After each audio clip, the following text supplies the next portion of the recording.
So this is the part where we talk about our fashion. I just want to say this before we actually explain our inspiration, our fashion. We both love fashion. Yeah, we had to incorporate this in our anything we do. I just love it. What it does for me, it's an extension of who I am. Right. Before you even gonna meet my words, before you're gonna meet my smile, a lot of times you will meet my fashion. Mm-hmm. And again, because of how I feel in them days, and I do have a lot, although I'm kind and sweet, but I have a lot where I don't feel like being the people person that everybody just think I am all the time. My fashion and my style will kind of be like, hey, I'm cool, I'm good, don't take it personally, I'm just in my zone and don't feel like being bothered. But yeah, my style of kind of tell its own story. So I definitely love it. What's your inspiration for today? Today was store run. Okay. Yeah, it's I like to be comfortable. Yes. That's my favorite thing. Like, I like to be cute and comfortable all the time. But for the most part, black is my go-to. I feel productive. Yes. I'm just ready. There's nothing stopping you. Don't want to do anything if you're cold or tired. You know, so because I'm so comfortable and lax, I'm able to face whatever to where I'm like, okay, we can go do whatever you want to do. Right. You know, and I sometimes be needing that little extra, you know, because it'll stop you if you're cold and you're like, I don't feel like doing that. So today it was more so, oh, we got places to go? Let me get ready. So here I am. Okay. So you know you can rock everything you put on. So Right. this ain't no different. It was this jacket. Again, I think I'm in a season where I'm liking the jogging jackets. That's cute. So I started with this and again worked around it. I've been wearing my head wraps, my head different pieces. Just when I got these two pieces together, I was kind of like, okay, because again, same as you, my go-to basic black, basic blue, basic. If I do the basic color, I'm gonna try to really emphasize my different accessories and you know what I'm saying, and that always bring the outfit out and put the splash on and make it look totally different. But my black pants and my jogging jacket. This is my favorite color too, so I'm actually really feeling this. Right, I feel you look real pretty. Yeah, I thank you. I feel this is so me, right? You. Once I do it and the whole look come together, then the feeling come before and after. The after feeling is like, okay, it's all put together, and now this is my go-to comfort round the way girl. But yeah, so that's where my inspiration came from today. So pull it together nicely. Thank you. So this episode, the topic that we're going to be talking about is on the savings and budgeting parts. Money and finances have, again, that's so huge, and so many different people have different money personalities and different styles. So we're just going to focus on the savings and budgeting this time around, and we can always come back. So savings and budgeting. That's been a thing I've been trying to help people with for years, as we both know, right? Right. Yeah, lifelong teaching. Yeah, that's actually my money personality, is being a saver. Okay. Each personality has pros and cons to it. I actually got into the compulsive saving at one point, and I kind of had to reel my way back to become more balanced. But savings, do you have a certain style, or what is your outlook on saving? I do have a weird way of saving. If I'm dealing with cash and it's new, like say I cash out and I get change back, and the change is new, meaning new money, like non-circulated money. I won't spend it. Oh, that's different. It's something about, I like paper, like magazines, encyclopedias. I like the smell of books. Oh, okay. So that helps me to where I'm like, I don't want to spend it. It's new. I want to hold on to it. Okay. So that helps me to save. I also like to see a number, a certain number. Right. I have numbers that are my favorite, and to reach that number, even if it's only temporarily, Right. to reach it, it's like, oh, I did it. So I like to save change, especially silver. Would you say you're more of a saver, more of a spender, or a little maybe evenly? I got a balance. Okay. Whatever I'm spending, I try to hold on to double that. Okay. So if I'm spending $100, I like to know I got $200 at home, so I won't feel bad about the $100 worth of stuff I got and be broke. Okay. You know, so it's a method to my madness for the most part on most days. Right. You know, sometimes I have days where I'll be like, I'm not saving nothing, YOLO. You know what I'm saying? But then I'll be like, okay. You're in a spending mode. Right. Yeah. And then I see all the stuff that I have on top of the stuff that I have on top of the stuff I spent it on. I'll be like, YOLO my ass. Let me go back to what I know, and that's to put something to the side for the rainy day. So it all depends on what's going on in my mental at the time. But for the most part, I have a nice balance. I like to spend, I like to save, I like to see that I have a go-to. Okay. Okay. I think for me, I used to be 90-10 all day long. 90% saving, 10% spending. Again, I become a little bit, I'm telling you, I kind of get, that's why I said I kind of got into the compulsiveness of savings for a minute. And I just like the way it feels, like to have it and have access to it, you know. Again, I became more balanced, especially when we started traveling more and kind of spending in that area. Again, I've helped a lot of people. Me including. The basic, I guess I'll start with the basic. This has been my thing that I kind of created maybe all the way 15, 20 years ago. I tell people, and these are really for the people who can't save, what I'm finna say, or have struggling saving and not as disciplined in saving, I'll say that. Like I tell people, you know, start with $25. I've been saying that for 30 years, about 20 years, $25 a week. Every time I ask somebody, I say, can you save $25 a week? They're like, yeah. And I'm like, okay. I said, so if you can save $25 a week, how much is that in a month? They're like, 100. I'm like, okay, you can do that. They're like, yeah. And how much is that in 6 months? 600. And how much is that in a year? 1,200. But do you have $1,200 go to at all times in your savings? No. You know what I'm saying? So it kind of they start getting a bigger perspective of like, whoa.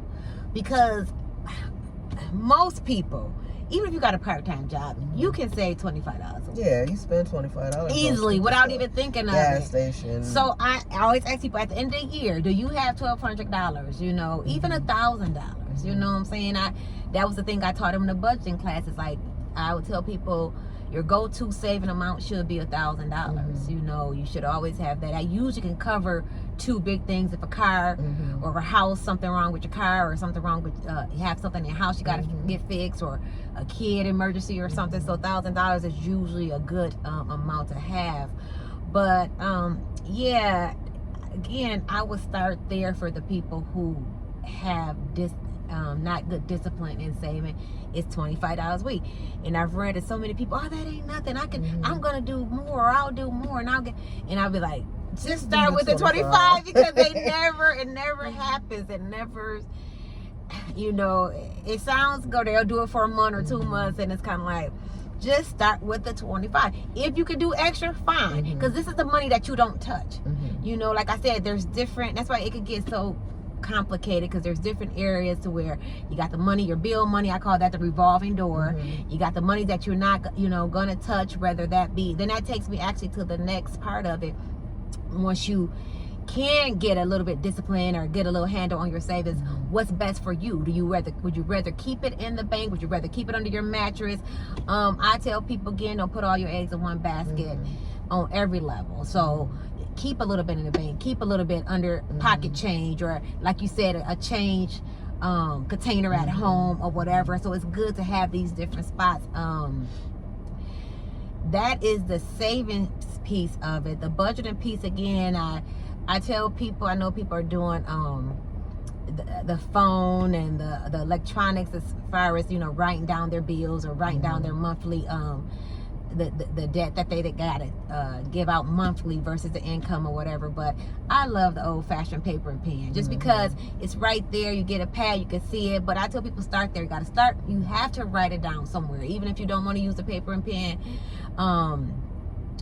Write it on your phone. You have to start out with your budget. How much is you making? How much is you is actually spending in a month with your bills, with your what I like to call your entertainment, you know? So that list goes, you know, you have to make that list, because that's the only way you're gonna get a healthy handle on your savings and your budgeting. Like I said, the finances, that's even a bigger umbrella, and we can talk about that a little bit later. You know, I know I'm giving off a certain energy, because this is a topic I've been redundant. You've been talking about for girl, over 20 years, so. Oh my God. So, but I definitely wanted again to document it and touch base on it. I don't mind helping the people who's ready. I have some close friends, as you know, would say, okay, Serenity, I need your help, but I ain't ready. But when I'm ready, I'm gonna come to you. And I love that. That's that honesty piece. I love it. They ain't wasting my time. I ain't wasting their time. You have to. It is a very focused and disciplined activity to save and to budget, and everybody don't want to do it. Most people have to do it, at least, you know, paying your mortgage, paying your rent, paying your on a very, very basic level. But you know, me, I enjoy it, so I kind of take it to another level. But we're just talking about the basics. So yeah, what is your takeaway from this? My takeaway is have some go-to, so you don't have to ask nobody. I don't really have anybody to ask, so I have to be that for myself. That is you told awesome. Me that too. Like, yeah, that's awesome.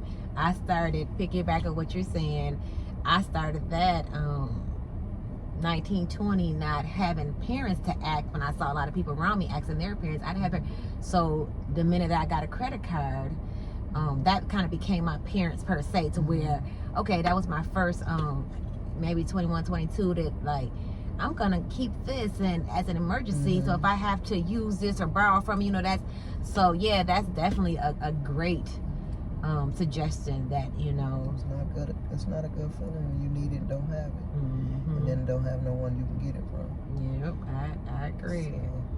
My takeaway again is, I'm repeating myself, but I would suggest anybody, for the people. Now, if you can save, kudos. You know, again, it's always taking your savings to the next level, you know, as I do, whatever. But this is for more the people who's have trouble in that area, or is not as disciplined. Start off with $25 a week. It sounds so simple. Even if you have to borrow from it, emergency, a true emergency, we gotta redefine what emergency is.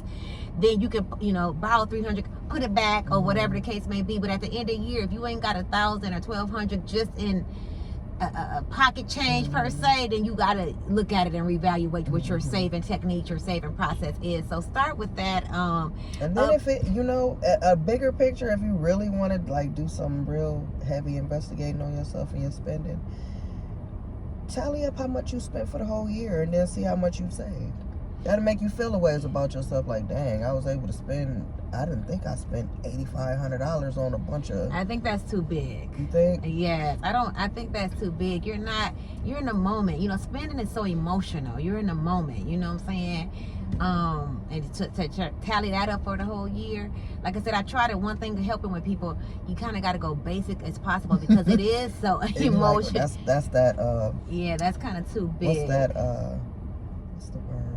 I'll think of it. Yeah. That is, it's grand, but if you could think about how much you spend versus how much you got at the end, you got an idea of what you can spend over the year. Because a lot of people don't remember what they spent in 6 months, or what they did 6 months ago. You see what I'm saying? Okay. But I mean, that's a great for people who think like how you think, big picture thinking anyways, a lot of times practically. So I can see why you say that. But the two takeaways again is start small. Even if you get excited, like, oh, I can save more. First of all, save the $25, $30 a week for 6 months or 3 months, and then, you know, step it up to the next level. First, sometimes we get too ahead of ourselves. You know what I'm saying? That's number one. And then number two, like you said, have some backup. A lot of people don't have a person that they can go to. I thought of that just not maybe about a month ago. I was like, how many people can I go to and ask, hey, can I borrow $1,000 and I'll pay you back? You know what I'm saying? I thank God that I'm in a position I don't have to, thank God. But if I did, a lot of times, or whatever your amount be, 500 or 1,500, that you could, hey, can I borrow this and pay it back or whatever it is. A lot of times you can count maybe 1 or 2 people with some fingers left over. You know what I'm saying? Girl, so that's a thing to ask yourself too. So those are my 2. Be a problem. Let alone 1,000. You talking about 1,000, girl? 40. You barely can get that. I got 20 for you. You gotta ask for double what you want. Okay, stop. I gotta stop her because she would have me laughing so hard it would be making my stomach hurt. So again, that's my 2 takeaways from it. And yeah, so we will definitely have a part 2, part 3 to finances and money later on. But I kind of wanted to at least start it from the basics. So yeah, those are our takeaways. So this is a part of the episode where we ask the intriguing question. I love this part as well. Say you didn't know your age. You didn't know your age. You didn't have no mental recollection of it. You didn't look at your birth certificate. No one told you. And you look in the mirror today, right now, at the moment. What age do you feel? So what age do you feel inside if you really didn't know your age? So I kind of want to answer that today. What age do you feel? Girl, it's been the same age for a long time, 60. Wow. Yeah, I've always felt older. And I know where it comes from. I took a quiz and it said I have an ancient soul, not an old soul, an ancient soul, which I know that, but I tell people I have a very old soul but a young spirit, so it depends on which they see first. So I'm balanced and I'm grateful, but I've always felt older. It was just now until this birthday, I said, the birthday just passed this year, I was like, oh, I at least feel in my 50s now. I'm kind of aging backwards, but I've always, when I was a kid, when I tell you, when I was 20, when I was 30, I just felt 60. Wow, really? Yeah, so again, it's 60, but I think now, just this past birthday, maybe 58, 50, but yeah, I feel 60. If I didn't know how old I was, I'd be like, oh, okay, I'm 60 years old. I just, not that I probably look it or nothing, I just feel it. I just feel it. I feel it or nothing. That's I've been told I've acted old a few times, but but I'm adventurous acting old person. Okay. So what age do you think that you feel? I feel 25. You've always said that. I feel 25. I don't know if it's because I never had a chance to really be childish. Yeah. You know what I'm saying? I've been mature for a long time, so I don't know. I just feel young, though. You've always felt young. All the You've always said that. You've always said that you feel younger. I do. I feel young. I feel vibrant. I feel active. Okay, that's beautiful too. Hey, we still winning. Right. We're still alive, no matter what age we feel, we still winning. I feel half of what I would like to think I am. Right, that's a beautiful thing. So let us know how old you feel at the moment. You can email us. We happen to share our answers this time, but we definitely don't mind elaborating or also sharing other answers. So thank you. And as always, live inspired. Live inspired.